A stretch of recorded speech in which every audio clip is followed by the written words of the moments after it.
Se eu fosse marinheiro, não pensaria em dinheiro, um amor em cada porto. Ah, se eu fosse tá bom já.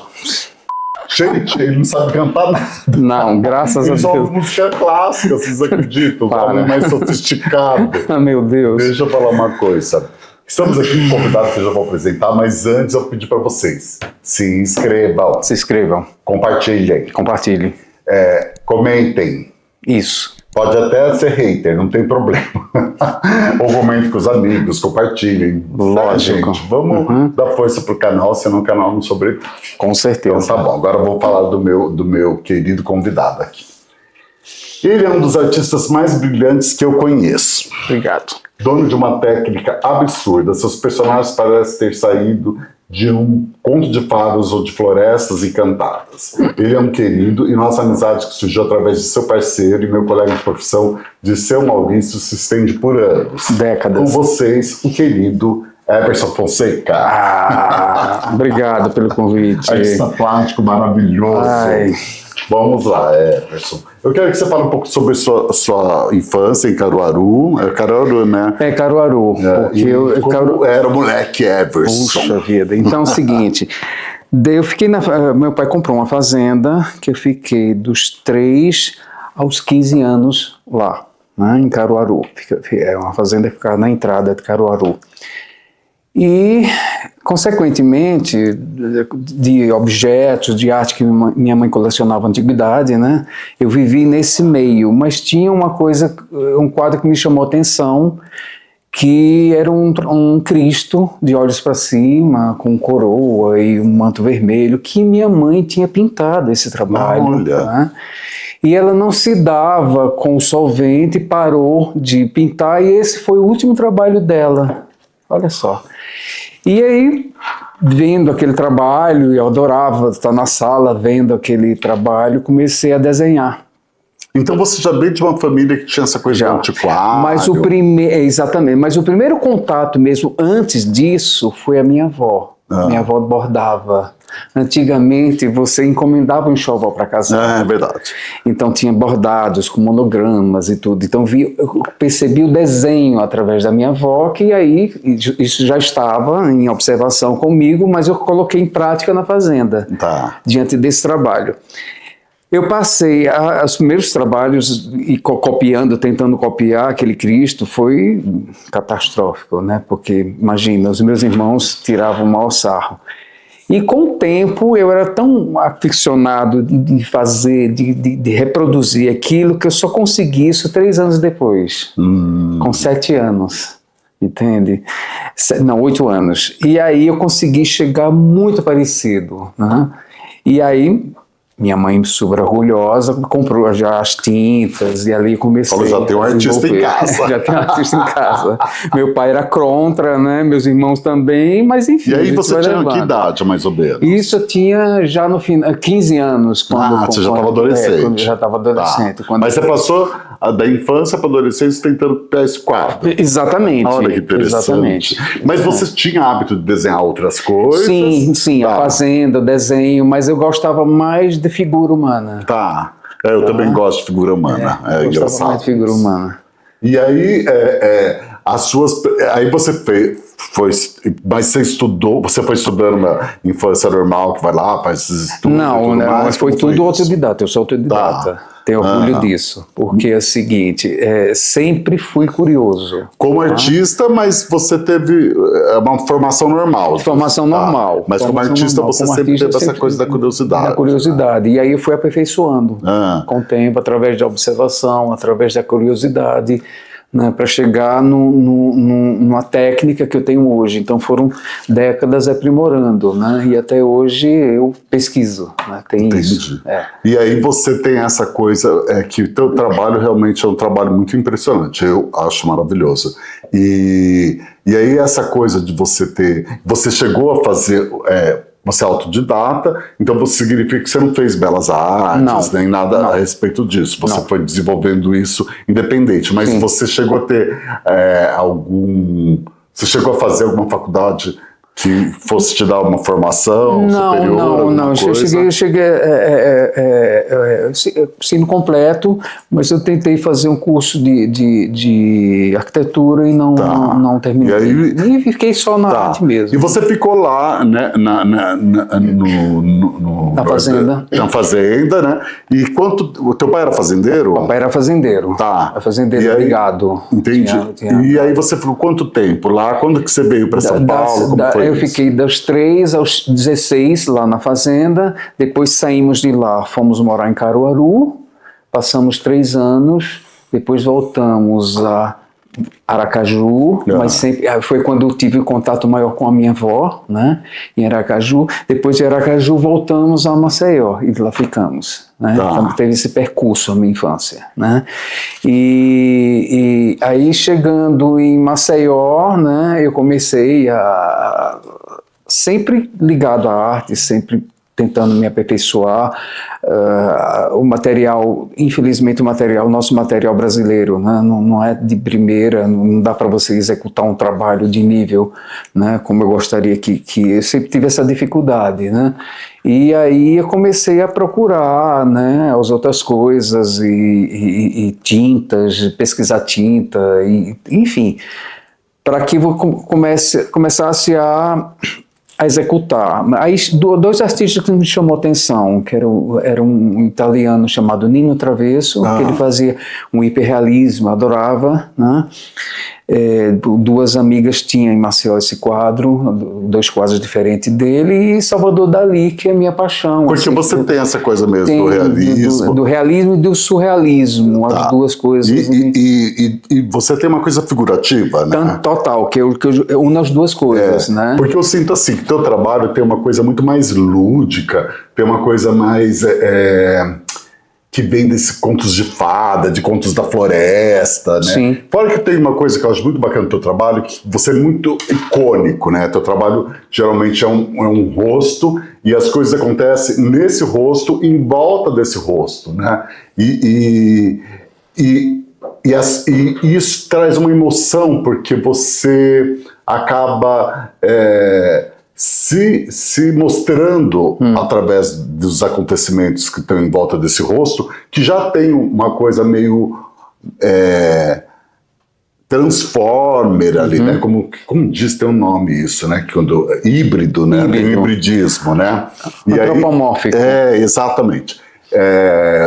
Eu acho que isso é uma característica que acaba transformando o seu trabalho numa coisa muito fácil de identidade, de você saber quem é o artista, sim, né?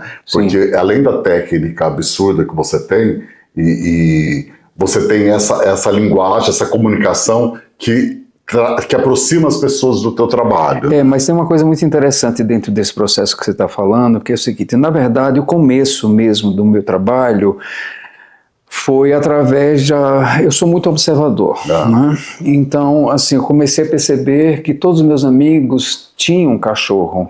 É verdade, que você tem 4 cachorros. E aí bichos. eu comecei, na verdade, eu me empolguei, né, e comecei a transformar os cachorros em humano. E isso foi muito antes, porque depois isso virou uma moda, né? Sim. Eu lembro que quando eu te conheci, você já tinha esses quadros. Em 2010, mais ou menos isso. Eu comecei a desenvolver esse trabalho, né? Então, era o animal e o humano, tá? Então, enfim, comecei a desenvolver esse trabalho, só que aí eu tinha um outro quadro que já estava, que era muito interessante, um quadrinho nesse tamanho aqui, que era Mona Lisa. Eu reproduzi Mona Lisa perfeito, ela com esse movimento, só que o rosto dela completamente de pelo e era um rosto de gato. Eu peguei o rosto da Mona Lisa, depois eu vou te mandar a foto para você divulgar isso, que é interessante, o rosto da Mona Lisa, e fiz pelos, a orelha do gato, entende? Mona Lisa gata. Né? Eu estava com esse quadro, e indo para minha casa, eu parei numa banca de esquina para comprar uma fruta e tinha um coreano que se aproximou, viu o meu trabalho e perguntou: posso ver? Eu disse: pois não. Eu disse: olha, tem uma galeria aqui nessa outra rua. Eu disse: como assim? O nome dessa galeria é Galeria Nuvem. O nome dele é Sangue. Eu disse, se você tem ateliê, tem ali, olha, tá aquele telhado. Eu disse, eu posso ir lá agora? Eu disse, pode, tá? Ele disse, perfeito. Fomos, ele viu todo o meu acervo, ficou encantado, e ele pegou esse quadro pequeno e disse, olha, a semana que vem eu vou inaugurar a Galeria Nuvem. E o título do conceito da exposição seria Isso Não É Mona Lisa. Que tem tudo a ver com aquele quadro. Ele disse, Nossa, que coisa incrível! Você me empresta que eu quero inaugurar, entendeu? E eu fiquei muito feliz, e, enfim, né, uma linda galeria, né, e através dele, né, que é uma dívida de gratidão muito grande, porque ele foi o primeiro a catar, assim, a acreditar no meu potencial, até como artista mesmo, porque ele levou minha obra para a SP Art. E eu comecei a vender na SP Art. Primeira vez eu vendi na primeira parte, depois em 2 feiras SP Art vendi 2 obras. Na verdade vendi 3 obras com ele. E depois, durante o meu processo existencial, eu fiz várias exposições, fiz 3 individuais e 4 coletivas com ele, 3 feiras, e ele faleceu na época da pandemia. Ah, que triste. Eu perdi, assim, um grande amigo. Ele era já amigo, né? Uma pessoa que eu... Mas foi por causa da pandemia. Foi por causa da pandemia. Foi por causa Sim. Que triste. E deixa eu te falar, voltando um pouco para o passado, como que você veio parar em São Paulo? Então, primeiro eu recebi um convite de uma exposição para fazer uma exposição em Ribeirão Preto. Tá? Eu fui, tinha uma pessoa que tinha a galeria chamada Lieno, e ele me convidou, não, você passa um tempo aqui, a gente vai desenvolver um trabalho, e de fato a gente vai desenvolver um trabalho e fazer uma exposição. Perfeito. Só que eu não me dei bem com ele. Sim, tem uma energia estranha, uma pessoa completamente... Eu conheci ele de Salvador, de Carnaval, mas quando você conhece a pessoa pessoalmente, né, achei estranho. E nisso, eu não queria ficar lá, eu conheci uma pessoa, um cliente dele, um fazendeiro, olha só, que naquele dia eu que não queria ficar mais na casa, eu liguei para ele e disse, olha, eu preciso de uma guarita, porque eu não quero ficar mais aqui, não tem problema. Ele foi, me pegou, levou para a fazenda dele e fiquei 1 ano e meio pesquisando técnica. E aí foi maravilhoso, ali foi o começo mesmo de todo o meu processo artístico como técnica, porque era eu e eu. Entendi. Eu não tive referência, não, era uma coisa que eu precisava dizer. Claro que tinha os livros, claro que na época tinha internet, a gente fuçava e tudo, enfim, tinha toda a estrutura na fazenda. Que eu Mas você foi desenvolvendo técnicas próprias, né? Próprias, exatamente, técnicas próprias de como executar, porque na verdade eu tinha muita dificuldade de encontrar a cor certa desde o início da minha carreira, né? E há uns 25 anos atrás eu consegui, foi quando a Michelangelo, Empório Artístico Michelangelo, conheci a Catarina Colassona, que é uma pessoa que eu amava, ela faleceu até recentemente, e ela que me mostrou essa possibilidade, e apresentou o Luiz, dono da Casa do Restaurador, e as cores My Mary pura. E aí, através da Titina Curso, que é uma outra querida, que ela dá aula também, artista, ela disse, ela só usa as cores básicas, né? Então você me passa a palheta. Ela passou a palheta, né? E a partir daí eu comecei a desenvolver tecnicamente todo o meu... E quando você trabalha com a tinta pura, é outra coisa, o cobrimento é outro, a forma que seca é outro, tem todo, lógico que você vai aperfeiçoando, você vai, por exemplo, quando eu trabalho cada pincel, eu quero fazer determinado detalhe, é aquele pincel que eu quero para fazer aquilo, esfumaçar um detalhe, é aquele pincel que às vezes eu fico com 25 pincéis na mão, entendeu? Entendi. Então isso tem uma direção que você consegue, né, fazer, e aí eu consigo, porque minha técnica se resume, na verdade, em 3 fases, né, para a gente voltar para a infância, tá? O monocromático, paleta monocromática, onde você faz o trabalho em tudo preto e branco. Depois a paleta opaca, que é onde você coloca a cor, né, em cima daquele preto e branco, e a transparente, onde você usa o mídio para dar sombra, luz, profundidade, brilho, entende? Entendi. Aí você finaliza, tá? Entendi. Então a minha técnica hoje, ela se baseia exatamente nesse parâmetro, digamos assim, de forma de executar a obra. Tá? Olha que interessante. E além disso, para finalizar, eu pego o linho e deixo o linho mais liso do que essa mesa. E eu trabalho em cima. Porque você faz a tua tela, né? Eu compro com imprimação e dou camadas de gesso acrílico para ela ficar que nem um espelho. Porque e eu pinto em cima. a tua tela, ela parece uma porcelana. Sim, sim. Né? Eu sempre achei isso. Eu tenho a impressão, eu nunca coloquei a mão, né? Sim. Mas eu tenho a impressão de que se eu colocar minha mão vai escorregar, né? Porque ela não tem atrito, né? Porque geralmente quando você pinta óleo, você deixa marca, você tem atrito, né? Exatamente. E eu falo, gente, parece uma impressão, na verdade, com né? certeza. E aí você vê o grau de perfeição do trabalho. Sim, porque exatamente.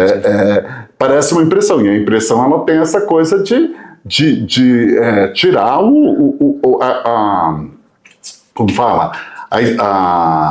Os volumes. Sim, os volumes, a expressão. Né? Você não sente o pincel. Exatamente. A ranhura do pincel, você não sente. E eu gosto disso, que não tenha. É muito bonito. Eu gosto que não e aí tenha. parece uma porcelana mesmo. Mesmo. Eu falo, gente, parece uma porcelana o trabalho dele. Porque Maravilha. Eu tenho certeza que se eu passar a mão e fizer assim, eu não vou sentir nada. Com certeza. É uma coisa muito interessante. Inclusive, eu faço parte do núcleo da Galeria 18 e teve uma feira que ele fez e que, acho que foi de Recife, se não me engano, e que perguntaram se era perguntaram se era impressão. Tá? Tá?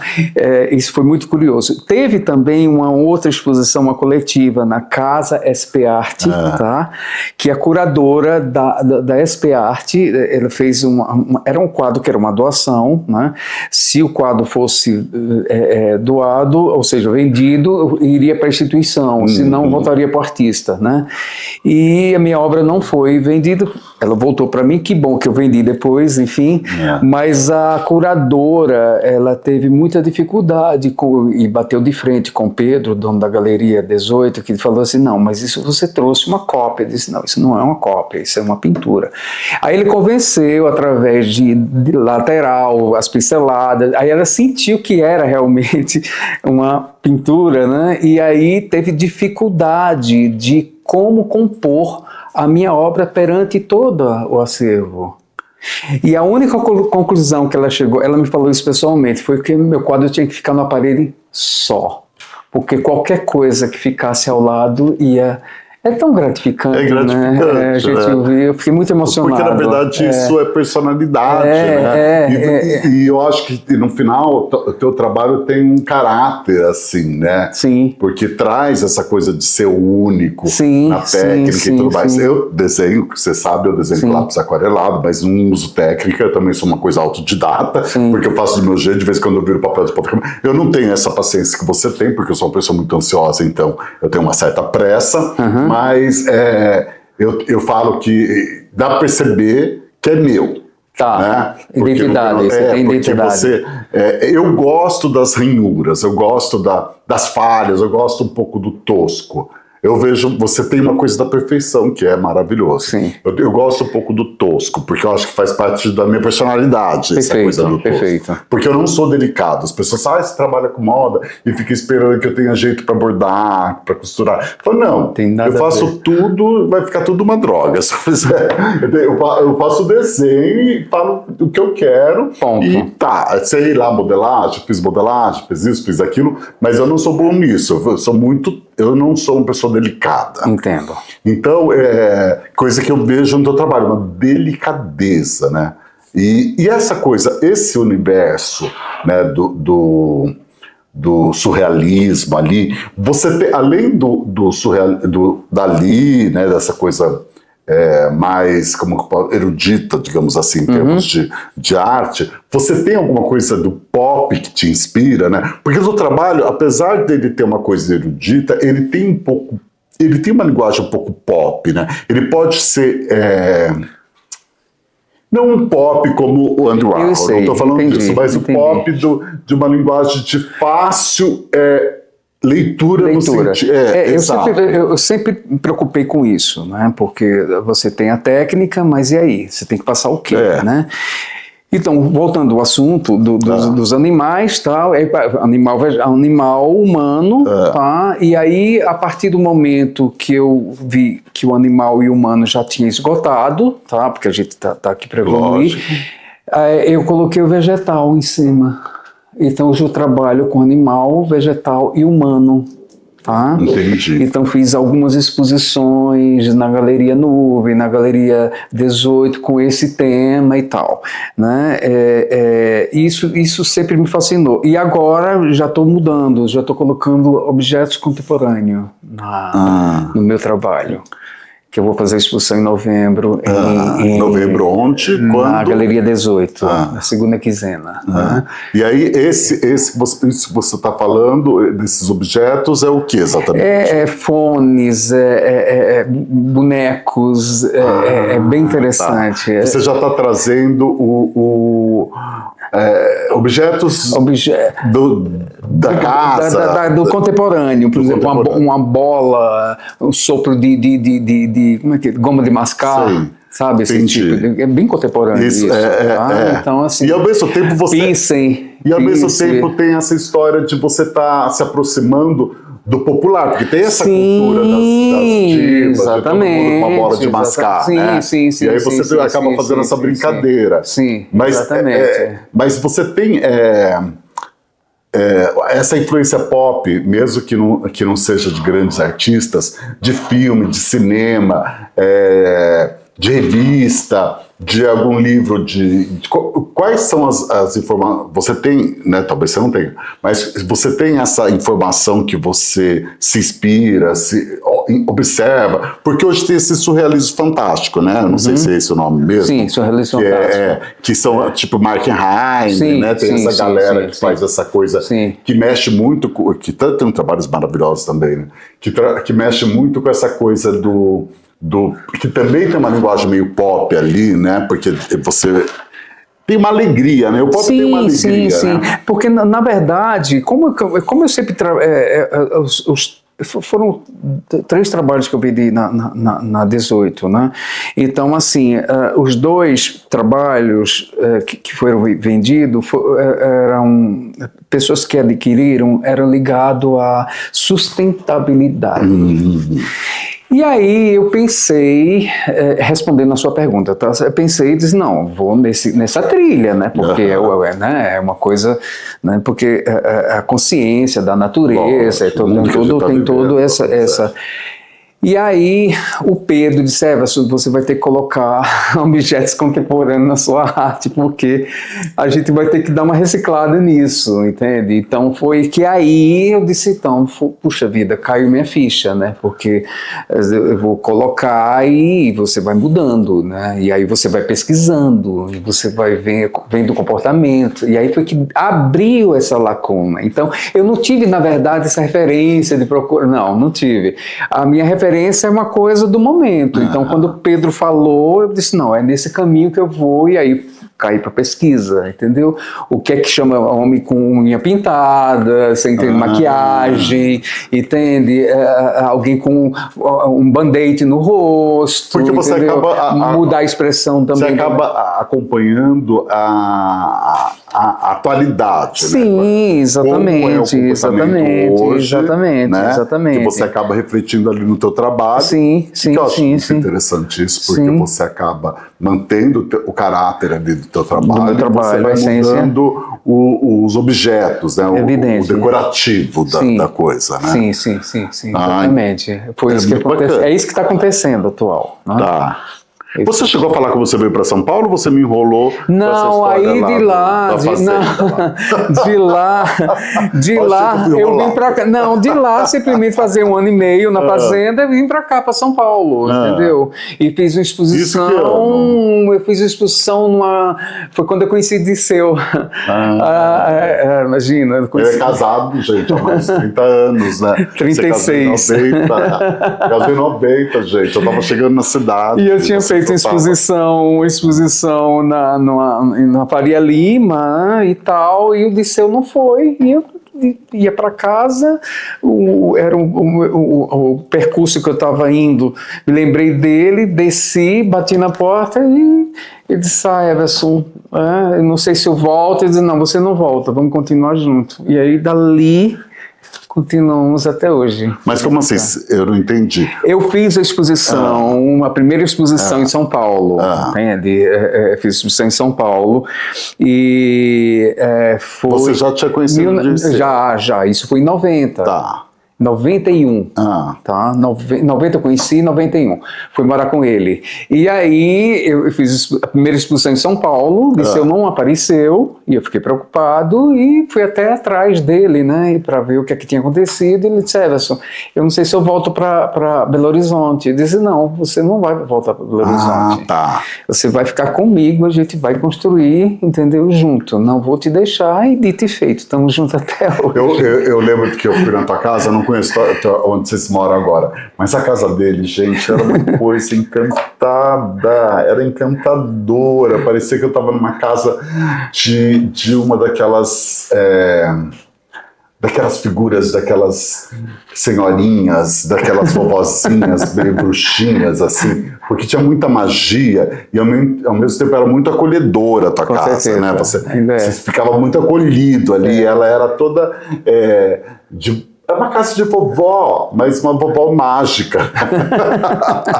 Essas vovós que fazem magia, sei lá. Cada objeto tem uma história para mim, né? E tem uma religiosidade, né, também na tua casa, né? Por isso que eu também acho. O Disseu também, ele é muito presente nessa ele é mais do que eu, na verdade. Que signo vocês são? Eu sou Aquário e Disseu é Gêmeos. É Aquário, minha mãe é Aquário. Aquário é cheio de projeto, né? Minha mãe assim, o aquariano ele quer fazer isso.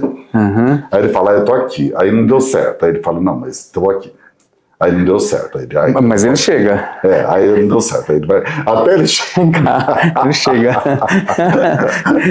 Ele chega. É interessante. Ele é o quê? Geminiano? Geminiano.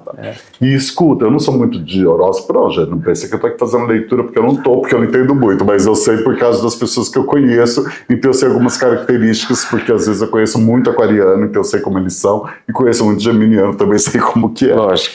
Mas tem signo que eu não conheço absolutamente nada, porque eu não conheço ninguém do signo. Engraçado isso, né? Interessante, E aí me fala uma coisa, e aí você veio para São Paulo, conheceu o Disseu, agora você está com esse trabalho. Me fala mais um pouco sobre essa coisa dos lugares que você expôs. Desculpa, melhor. Vamos falar sobre o tempo que é para fazer uma obra. Porque tua obra é muito detalhada. Quanto tempo você leva para isso? Então, praticamente um mês. Um mês de trabalho contínuo.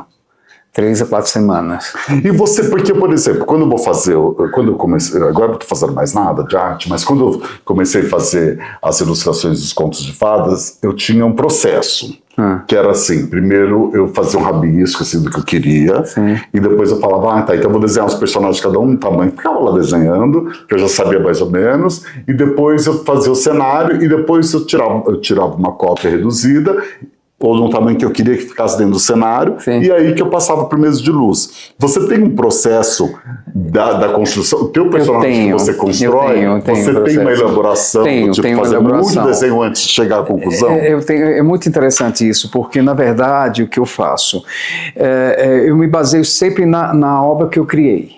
Tá. Então eu fotografo com o meu celular, passa para o laptop, passa para o projetor, e o projetor tem aquela imagem na tela.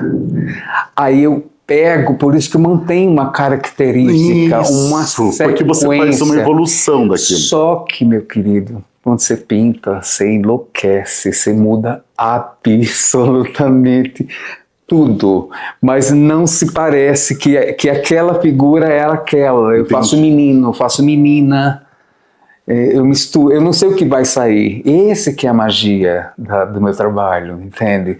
Porque eu primeiro elaboro o rosto, e a criação vem, né? Eu primeiro elaboro o rosto, eu não sei se vai ser menino ou menina, e aí sai, uma hora sai, né?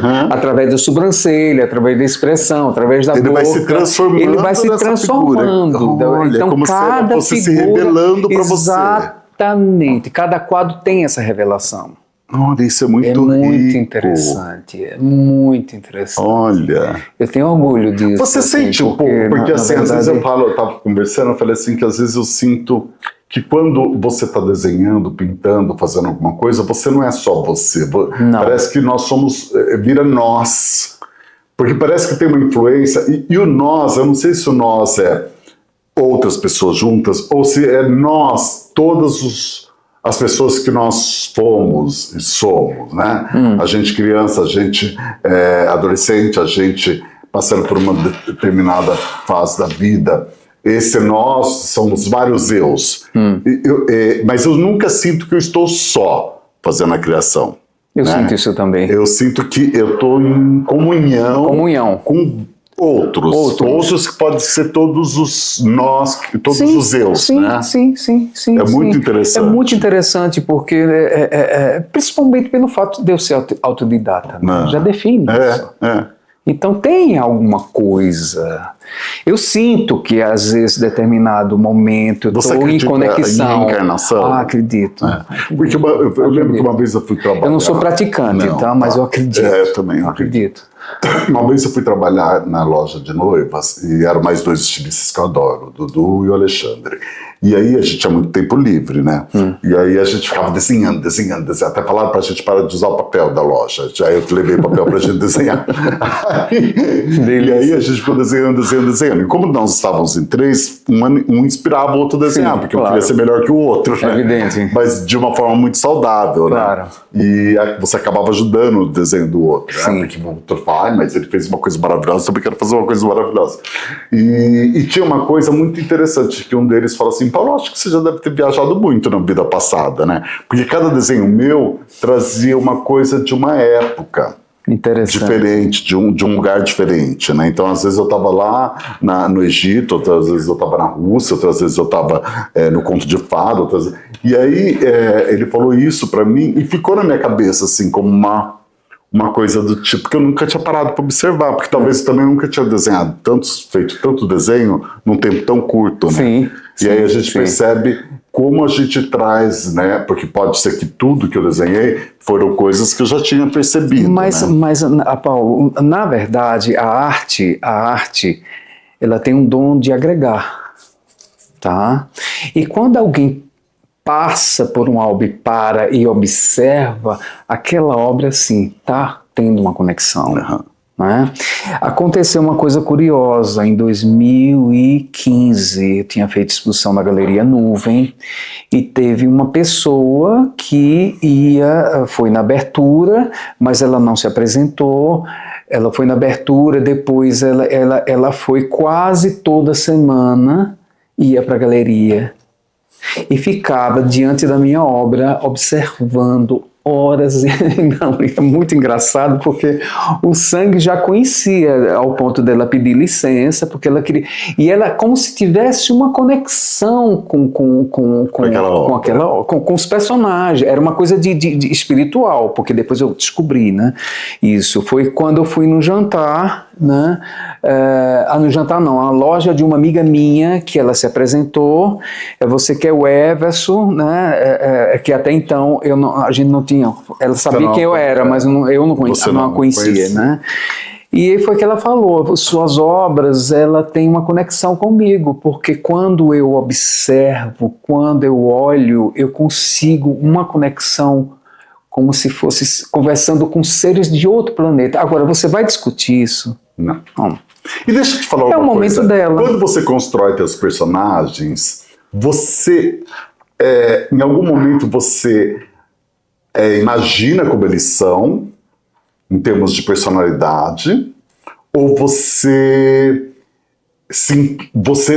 eles são estranhos para você? Não, eles são estranhos no momento que eu vou começar a executar e a criar.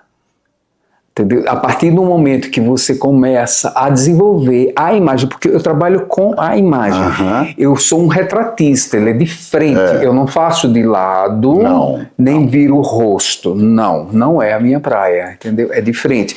Mas ele tem uma questão também que incomoda muito as pessoas, é o olhar. É o olhar fixo que você está diante da minha obra, você circula ela e parece que ela acompanha os olhos. Sim. Tá? Então isso já é uma coisa característica do meu trabalho, um dos itens, né? E isso é muito fascinante, porque as pessoas se identificam, né, e às vezes esse olhar enxerga dentro de si, de acordo com o estado de espírito, com aquilo que você fez na vida, aquele olhar passa a incomodar. Pode te julgar. E pode te julgar. Eu lembro que eu tinha... Minha mãe desenhou uma vez um Cristo, inclusive. Ela tinha um Cristo, acho que de carvão. E aí a gente tinha esse Cristo em cima da cama. E esse Cristo, ele nem estava olhando, ele nem era de frente. Sim. Ele só estava olhando assim, ele era meio de lado, não sei, ele estava com um gesto que eu não lembro agora, não queria tanto esse quadro para mim, mas eu acho que ele sumiu. E eu lembro que ele ficava, que de qualquer forma ele olhava o tempo todo para você. Então eu falava, gente do céu, esse Cristo porque você sabe o que você fez no verão passado, no inverno anterior, né? Tem no isso. outono de 10 anos Tem atrás. Isso. E aí parece que essa figura, ela tá, ainda mais essa figura tua, que é uma figura meio mágica, né? Que ela tem essa coisa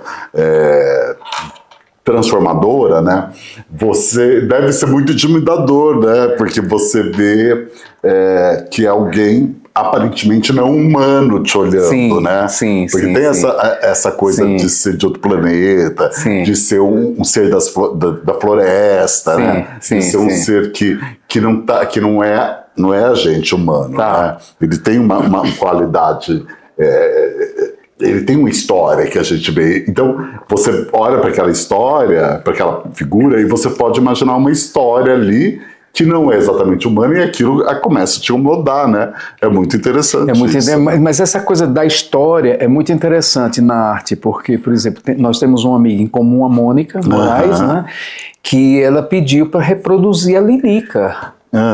E eu fiz o quadro da Lilica. Eu vou te passar depois para você publicar durante essa conversa. Vamos colocar, né, Daniel, as fotos dos quadros dele para as pessoas poderem entender. A Lilica era muito interessante, porque ela já estava velhinha, e eu fiz ela como uma dama renascentista. Você chegou a ver, não? Eu não sei se eu vi, é muito uma coisa assim, tão coquete, assim, e ela estava com o olho já com catarata, assim, branquinha, né? E eu reproduzi exatamente. É muito emocionante quando você também usa a arte para uma satisfação pessoal e uma realização de um cachorro que não está mais presente. Então você tem aquela imagem ali de momentos que aquela representou muito na vida do casal, né? É interessante, adoro esse quadro. A Mônica é uma querida. Ela é muito doce. Ela é também, perceptiva, né? Ela é muito doce. E você faz encomendas ou você... Faço, faz? Mas raramente, de cachorro, raramente. De cachorro. Mas as pessoas pedem. Não, encomenda geralmente através da galeria. Tá. Através da galeria. Mas pessoas com retrato delas, assim? Não faço com retrato. Não faço. Então você faz um pra mim, mas mas dentro daquelas características, aqueles elementos que você usa. Eu quero aí posso desenvolver um projeto dentro do antropomórfico, incluindo o rosto. Sim. Porque o legal é pedir uma obra que mas eu acho que o Brasil não tem essa cultura ainda, para assimilar esse. Que é mais ou menos como o retrato, levando em consideração o artista, né? Sim. Porque você pega lá sim. que o Andy Warhol fez nos anos 60, que ele pintou lá várias celebridades. Sim. Mas ele levava, era dentro da técnica dele, né? Eu acho que isso é interessante. Mas isso é muito interessante, só que eu acho que o Brasil não tem essa cultura ainda, a não ser que a pessoa queira se realizar através da minha arte, conseguir esse efeito, entende? Aí para mim é prazeroso. Mas eu tenho muita dificuldade dificuldade também, eu consigo fazer perfeito, mas me angustia muito para fazer retrato de uma pessoa que existe, por exemplo, porque às vezes eu crio, né, cara? Eu crio uma sombra que muda a expressão, aí eu vejo, vou ter que tirar. Aí a pessoa não se enxerga. Aí é complicado. Ou a pessoa não gosta daquela sombra. Não, porque tem que estar idêntico com o retrato, né? Então, mas, por exemplo, porque eu estou falando do momento de pintar, entende? Porque eu quero criar determinadas coisas, sombras, para que ele fique mais bonito e muda a expressão. Porque você está acostumado. Porque retrato você tem que fazer igual. Porque é engraçado, né? Você viu aqueles desenhos lá que a gente estava comentando. Eu falei, não são as pessoas, né? São, é a minha versão da pessoa, né? Total. Então tem uma coisa que às vezes você consegue captar aquele espírito da pessoa, que você fala, mesmo sendo a pessoa, eu consigo enxergá-la, e às vezes você não consegue, né? Como foi o caso que eu falei da Elke, né? Que eu falei, eu acho que a Elke eu não consegui captar o espírito dela, né? E é um espírito tão extravagante que chega a ser até mais fácil de captar do que nas outras personagens. Então, às vezes você consegue captar de uma pessoa mais difícil e você não consegue captar de uma pessoa que é a própria extravagância, né? Que é muito caricatural, né? Que a pessoa já é uma caricatura, né? Ela já vem meio pronta para você conseguir entender, né? Exatamente. Que é complicado. Eu falo que às vezes até quanto mais bonita a pessoa, é mais difícil você entender, né? Porque a perfeição grega, romana, sei lá, da pessoa, ela te joga num lugar muito massificado, né? Beleza é isso, né? Que as pessoas buscam essa beleza para ficar todas parecidas, né?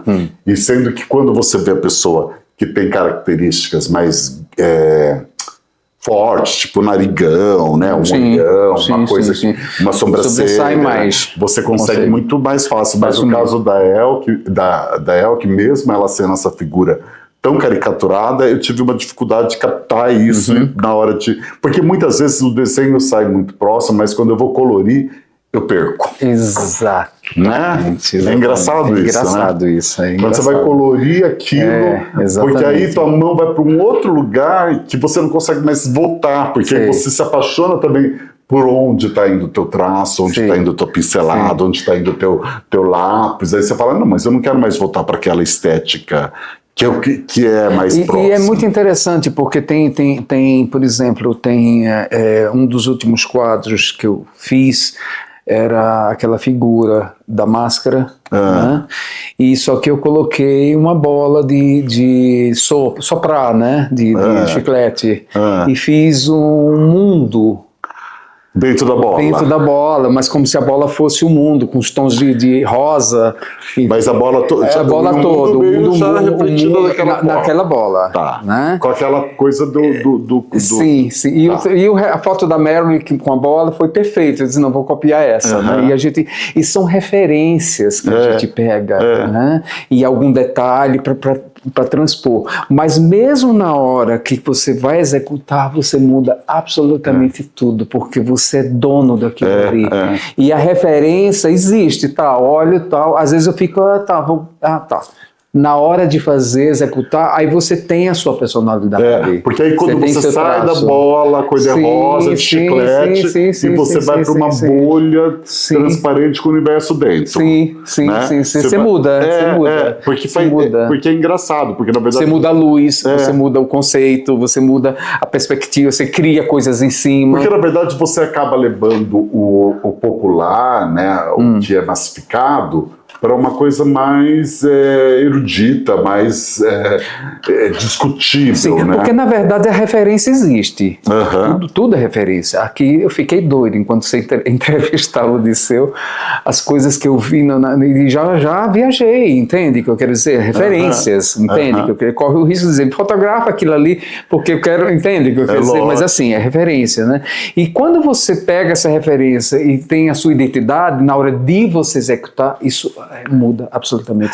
Porque eu sinto isso também. Às vezes, por exemplo, eu fiz a minha Branca de Neve, mas os meus anões ficaram muito próximos dos anões da Disney. Então, quando eu olho para eles, me incomoda um pouco. Entendo. Porque eu ainda estava no segundo ilustração que eu estava fazendo, né? Que tinha feito a Cinderela. Mas a Cinderela não tem nada a ver com a Disney. Mas quando eu fui fazer a Branca de Neve, eu ainda não tinha eu ainda não tinha traçado para fazer os anões, para criar anões.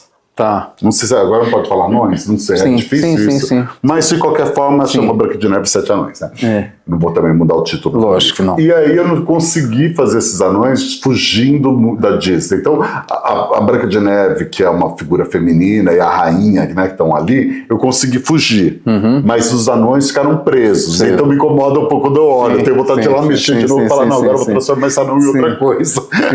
Sim. Interessante. Como a gente vai desenvolvendo o traço, aí na hora que você, bem mais pra frente, quando você vai fazer de novo um anão, né, você consegue fazer com o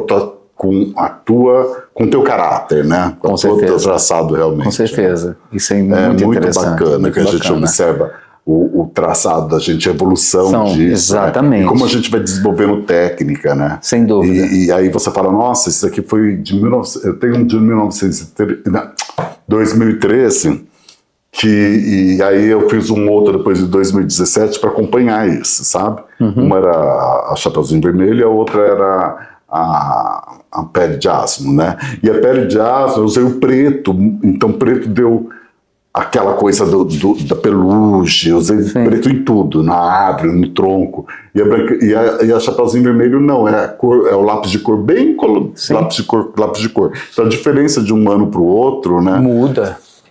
Você vai fazendo de outra forma, porque você vai experimentando coisas. Sim, né? com certeza. É interessante.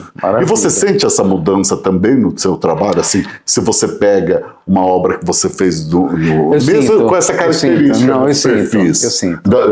Dos retratos, né? Eu sinto a diferença. Porque, inclusive, o seguinte...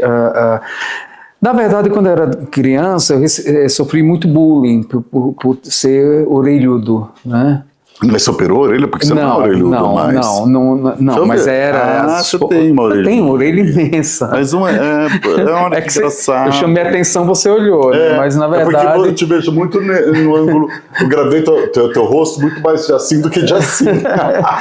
E aí, na forma de arte, você transmutar isso, né, para arte e tal, e então eu comecei a sair objetos, árvores, flores, folhas, enfim, das orelhas, né? Então teve essa fase também, né?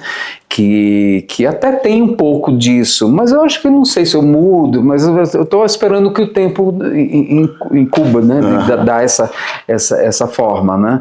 E a gente tem essa coisa do que a gente passou, do que a gente, de que a gente é e aquilo que a gente possa transmutar, né? A gente possa transmutar na arte, pelo menos, aquilo que a gente passou, refletiu e que não isso que sirva como peso, mas como uma passagem, que foi uma coisa resolvida que tá tudo bem, mas eu ainda sinto prazer em fazer. Eu ainda sinto prazer em fazer. Faz parte da tua identidade. Faz parte da minha identidade. Você ter passado bullying por causa da orelha, lógico, isso deixa marcas. Outro dia eu estava com uma pessoa que fala, mas o bullying, uma bobagem, a gente fazia bullying com todo mundo, tirava sarro de gente de óculos, e ninguém ficou traumatizado. Eu falei, mas você perguntou se ele gostava? Pois é.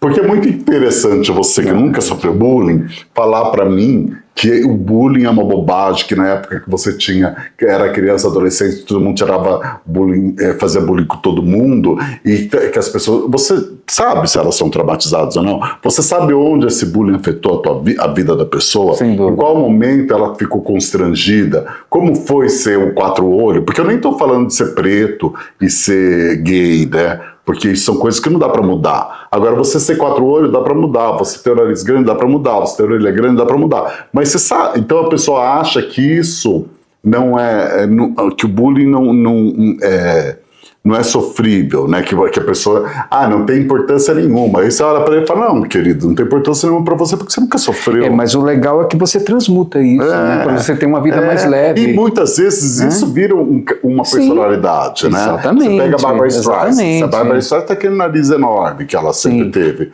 Nunca se recusou a operar. E linda, né? Porque ela é bonita hoje, mas ela já foi lindíssima, né? E aí você olha e fala, gente, que mulher interessante. E aquilo vira muito mais tua marca registrada Com do que se certeza. você tiver no padrão clássico, né, Sim. da beleza, Com né? certeza. Onde muitas pessoas são parecidas com você, e por mais, lógico, isso vai facilitar muito a tua vida, porque é muito Claro. mais fácil você ler uma pessoa que está dentro de um padrão do que você ler uma pessoa que foge do Evidente. padrão, né? Evidente. E aí eu acho interessante a forma como você utiliza isso para tua arte, porque agora que você falou que eu fui observar, porque eu nunca tinha parado por olhar que você tinha uma orelha, né, Avantajada. Exato. Não, mas é bem resolvido nisso. Hoje não tem problema nenhum. Assim, E você tem algum trabalho que você mais gostou de fazer?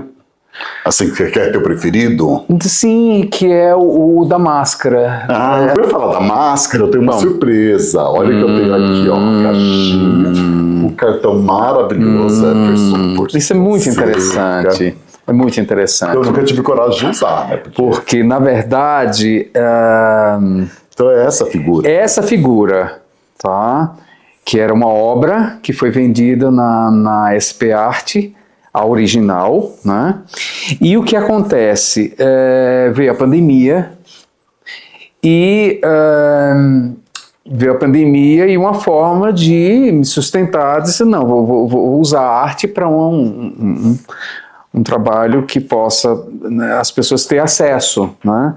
E aí escolhi essa imagem que o título é Entre Nós, e por sinal tem a ver com a Covid, que está entre nós, né? E uma forma de você se proteger é usar exatamente a máscara, né? E foi muito interessante. E nesse processo, você tirava a foto, Eu lembro de mandou para mim, eu reproduzi no tamanho de 40 por 30 e foi na Galeria 18 que eu expus todos os trabalhos que tem. Eu, idiota, não fui. Pois é, eu sou muito furão, gente. E você estava lá com a máscara, estava com essa máscara. A obra foi vendida? Não. Vai que eu tô vendo alguma... Cara, eu fiz mais de 600 máscaras, eu vendi. Eu vendi para o Brasil inteiro. Foi muito interessante. E você tem esses retratos? Todos os retratos. Eu vou fazer uma outra exposição que aguarde. Você vai estar lá exposto. Né? Eu queria uma cópia para mim. É tão lindo, eu tenho uma foto. Vou ver se eu acho para a gente publicar aqui na hora que a gente está falando. Exatamente. 40 por 30. Tem a foto. Aliás, você foi o privilegiado, porque você mandou várias fotos fazendo cênica com chapéu exótico, eu com sei que almofada de flor. E eu montei todos. Tinha um canto só seu, querido. Ai, meu Deus, era muito uma celebridade. Virei obra de arte, eu sempre quis ser uma pessoa que a pessoa fala, sabe, tipo Luana Piovani, que fala que fez a música pra ela? Eu sempre quis ser um muso de alguém. Tipo, foi só alguém que colocou na obra de arte. Não, foi só você e a Gina Limelec que eu fiz essa comparação. Que teve 3 ou 4 no mesmo esquema. A gente é criativo, né? Na hora de fazer uma foto. Imagina que não vai pôr uma almofada de uma flor na capa. Exatamente. É lindo. Vou até deixar aqui que eu vou colocar isso naqueles aqueles quadrinhos que são uma caixa. De acrílico, é perfeito. Que aí fura ali, coloca isso pra trás. Fica lindo. É perfeito. Aí eu já tenho já quero colocar isso também louco. Né? Perfeito. Eu tenho um outro cartãozinho ali, eu devia ter tirado. Que também é teu. Tem um convite da 18 da galeria. Eu posso comprar obra, eu quero catálogo. É da Galeria Nuvem, inclusive, a exposição, né? É da Galeria Nuvem, né? E deixa eu falar agora uma coisa. Então você está falando com esse projeto agora que você vai colocar objetos contemporâneos. E me fala uma coisa. Agora, assim, o que eu, como moda, eu senti muito isso acontecer. O que você vê a tecnologia hoje? Porque outro dia eu estava até conversando com o carnavalesco, o Chico, e ele estava me falando assim, o Chico Espinosa, e ele estava me falando assim, Paulo, é muito difícil você competir com a IA, porque o desenho da IA é uma coisa maravilhosa, né? Mesmo porque o desenho da IA, ele faz o que você faz, que é essa técnica do não tem... Né? Não tem como a gente fala? A textura, a impressão do artista. Né? Então, como você vê essa coisa da IA hoje, das pessoas usando a IA para fazer arte? Claro que se você, que é um artista já consagrado e que tem todo o histórico, todo o repertório, você pode utilizar a IA a teu favor de alguma forma que não prejudique o teu trabalho como artista, porque você vai saber equilibrar isso de alguma forma, mesmo porque você tem a tua integridade artística, né? Mas para um artista que está começando, que de repente não sabe nem desenhar, não sabe nada, mas você tem as ideias na cabeça, né? Sim. E aí ele coloca aquilo na arte. Como você enxerga isso? Você acha que nós estamos vivendo? Até fiz essa pergunta para o teu esposo também, para o Dirceu, porque o Dirceu eu entrevistei agora de manhã também. E você acha que nós estamos vivendo o final de um romantismo em que o trabalho de arte, o trabalho de construção de alguma coisa criativa era feito pelos homens, né? A gente fazia, né? A gente executava esse trabalho, porque pode ser que a gente tenha, que a IA te dê, você é a pessoa que está pensando no que você vai fazer, e a IA seja só os novos instrumentos que você usa lápis, pincel, a IA seja só um novo instrumento de trabalho. Mas eu acho que na prática, quando o artista está diante de uma tela e que executa, a IA nunca vai copiar isso. Entende o que eu quero dizer? Ela pode reproduzir aquela... Se fez muita coisa de décadas para cá através do IA, tudo bem, ok, perfeito. Mas ninguém rasga dinheiro, entende? Então a maior prova disso foi quando eu estive na Bienal do ano passado. Fiquei muito emocionado, porque você via Naif, você via o surrealismo, você via todas as técnicas voltadas para o manual, entende? Que o IA nunca vai comparar, porque você, esteticamente, de longe, mas tem a coisa do que eu adquiri, aquilo ali é original, entende o que eu quero dizer? Então isso não vai, claro, por exemplo, até tenho 2 obras que eu cheguei a fazer, inclusive dessa aqui, em metacrilato, tá? Que é uma coisa que eu não quero, fiz 2, tá lá, nunca vendi também, adoro, entendeu? Tá na minha casa e tal, enfim. Tudo bem, reproduzir a obra impressa no acrílico e tal, tudo bem. Mas nunca vai. Eu acho que não tem. Eu acho que ninguém rasga dinheiro. Eu tenho uma amiga na Itália, que mora na Itália. Uma vez ela me falou assim: Paulo, o feito à mão está cada vez mais valorizado. Então, porque agora está virando uma raridade. Exato, as pessoas não conseguem mais fazer. Exatamente. Então, tudo que for feito à mão vai se tornar muito mais precioso, né? Então, desde que você compre... E não só a arte mesmo, mas também o artesanato, né? Tudo que vai ser feito à mão vai ganhar um valor extra, porque eu acho que, por exemplo, eu falo que eu gosto do feito à mão, porque se você atinge a perfeição, é porque você é um perfeccionista que vai atingir a perfeição. Mas o artista que não tem que pincela, por exemplo, que tem essa coisa do pincelado, o que ele errar, onde a mão dele pesar, vai estar lá. Vai estar lá. Então, assim, é uma característica do artista, né? Você pega mesmo o Picasso, né? Que faz aquela coisa do cubismo, daquelas pessoas que você fala, mas não tem nada a ver com a pessoa, de repente tem só um olho, a sobrancelha que parece com a da pessoa, e tá ali a característica da obra, mas a grossura da pincelada, né? Um traço que é mais fino que o outro. Então eu acho que essas coisas que revelam a característica que vão dar, né? O especial para o artista. Claro, né? Com certeza. Que é essa coisa do diferente, que eu acho que é muito... que a IA ainda, pelo menos, não consegue fazer isso dessa forma, né? Essa coisa de você trazer o pincelado com a pressão da mão, com a espessura do traço, né? Que faz a diferença. A forma como você virou o pincel, esse pincel mudou. A ideia da obra. Mas tem também uma coisa curiosa, assim, mudando um pouco de assunto, que eu gosto muito de executar. Por exemplo, no processo de técnica, digamos assim, tem todo um manejo. Por exemplo, as minhas tintas são muito caras. Tá? Então eu uso uma palheta de porcelana, onde eu onde eu trabalho, coloco as tintas e executo.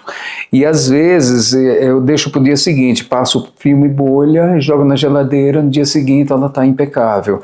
Ou às vezes eu vou fazer um fundo para manter a mesma pigmentação, eu coloco a tinta numa certa quantidade num frasco com tampa e dali eu encho de água, tampo e jogo na geladeira, porque a água impede da tinta, o que seca a tinta é o oxigênio, né? E aí na hora que você vai tirar, você fica 3 minutos, não, deixo totalmente a água escorrer por 5 minutos, entendeu? E pinto, como se fosse, entendeu? A tinta, olha, que isso é muito legal. Porque tinta realmente é um produto muito caro, né? Ainda mais se você comprar tinta realmente boa, exatamente. Porque qualquer coisa é caro, né, Nath? E os pincéis... Ninguém entende isso, mas tudo caro.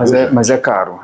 Tem tinta de R$1.200, é complicado. Porque não dá para perder. Não. E aí eu tenho outra opção também, quando eu exagero no aperto, e o que é que eu faço? Abro o tubo, bato ela assim, a tinta que está dentro do tubo, ela cede um pouco, eu venho com a espátula e ponho de novo aquela quantidade a mais, eles não, está muito, volta, fecho, pronto, como se nada tivesse acontecido. A gente tem que economizar. Uai, isso é maravilhoso. Então, assim, esse é o desconto que você tem na obra de arte. Nossa, ela podia custar mais caro. Não, e os pincéis, né? E os pincéis que é mais doido ainda, porque os pincéis você é um instrumento que você tem que cuidar, né? Então, geralmente, eu com detergente, eu faço esse movimento na mão, toda a tinta que está no pincel, ela some, o líquido absorve a tinta, tanto que aquilo evapora-se, né? E o pincel você tem que deixar secando deitado, porque se em pé, entre o pelo e a base, ela vai criar fungos, e com o tempo você vai perdendo os pelos, que louco. Entende? E se você deixa deitado, é perfeito, né? E depois você pode usar tipo creme rinse para manter as cédulas perfeitas, principalmente pincel sintético. Olha, que interessante. Então eu pesquiso muito isso, assim, tem uma de restauração também eu faço. Eu gosto de restaurei uma obra sua uma vez, né? Teve um rapaz que restaurou que você indicou e depois você maquiou ela, porque eu acho que ele não... Tá aqui ela. Que é uma Leslie Caron. Mas teve um quadro, não fiz? Um quadro? Sim! Você restaurei um quadro. Que tá em casa, é verdade. Que é um quadro surrealista. Porque quando você trabalha com as cores primárias, tá? Você consegue, principalmente na restauração, você consegue chegar àquele tom exatamente que o artista fez. É uma cabeça de boneco que tem uma gaveta. Assim. Exatamente. Através do tom, eu consigo chegar ao tom exatamente igual. Às vezes eu estou pintando a pele, eu disse, não, eu quero fazer uma tela com a minha pele. E eu vou mexendo, eu faço assim, você não consegue ver a tinta na minha pele. Entende? Eu consigo chegar no tom exato. Quando você trabalha com as cores básicas, você tem essa função. E aí você passa a ser dono da cor, né? Porque às vezes você coloca mais vermelho ou mais azul, você consegue vários tons, né? São 128 tons do que você imaginar com as cores básicas. Olha que incrível. É interessante. E Everson, o que você diria para os artistas novos que estão surgindo agora e que você aprendeu na tua trajetória e que você acha que é um ensinamento assim, para as pessoas? Eu acho a dedicação. A dedicação, não desistir. Eu sei que é muito difícil o reconhecimento, ele vem... A minha mãe era muito sábia. Ela dizia, meu filho, deixa eu te falar uma coisa. Dê o seu melhor, mas nunca espere reconhecimento. Se o reconhecimento vier, maravilha, mas trabalhe isso, para não ser uma pessoa revoltada. E é isso que eu faço. Aliás, eu até tive recentemente um encontro com uma amiga minha, Evinha Le Campion, uma amiga de infância que não havia 35 anos, e eu comentei isso com ela, né, que puxa, ela conheceu minha mãe, inclusive, né, é uma coisa assim fantástica, essa dedicação mesmo, a gente está aqui a passagem, e fazer dessa passagem um proveito para que torne-se o mundo um pouco melhor. E você deixar alguma coisa assim tão bonita para que outras pessoas, outras gerações no futuro possam admirar, né? Sim, sim. Sim, por isso que eu invisto em técnica, em tela de linho, tinta boa, porque isso tem... A gente sabe que isso dura, entende? Quando você vai por esse caminho, né? É verdade. Então, a gente tá aqui para... Isso é muito bacana. Tá na chuva, tem que se molhar, né? Tem mais alguma coisa que você queira falar? Não, obrigado só. Eu que agradeço, gente, pelo amor de Deus. Adorei. Eu sou você, cara, você não tá entendendo. Então eu quero te agradecer. Obrigado, querido. Que delícia. Obrigado. Esse papo prende pencas com você. Agora eu sei como deixar os pincéis. E as tintas. As tintas, como economizar. Maravilha. Adorei. Eu que agradeço. Amor, eu agradeço muito você. Obrigado. Galera, é o seguinte, ó, acabando aqui com a Everson, mas não esqueçam de se inscrever, compartilhar, comentar, se tiver aí a possibilidade de hypar, tá bom? Obrigado. Um beijo. Beijo. Obrigado, querido.